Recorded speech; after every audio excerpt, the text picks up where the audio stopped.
Thank you very much, fellow Kenyans. I want to take this moment to address issues that have emanated from a vernacular clip that is circulating in social media.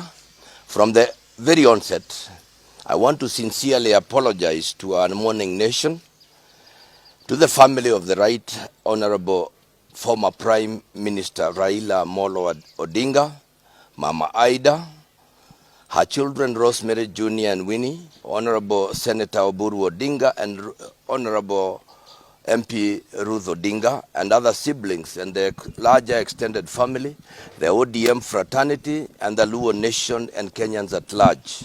And to my colleague leaders from all sides of the political divide for any harm that it has elicited.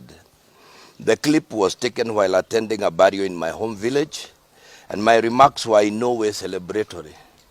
What I meant is that under the current broad-based government, we have seen skewed development and politically the loss of the Right Honorable former Prime Minister Raila Odinga sent everyone back to the drawing board. As the popular saying goes, God takes the best, and it is in this context that I made those remarks in vernacular.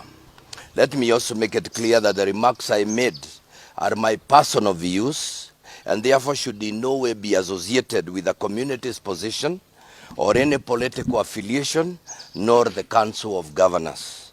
Finally, in noting the huge public interest that this issue has generated, I am taking responsibility of the real and perceived meaning of my remarks, and as a result, therefore, I have decided that with immediate effect, I am going to step down as the Vice Chair of the Council of Governors. And as I do that, I also pray that the soul of the Right Honorable Prime Minister Raila Odinga continue resting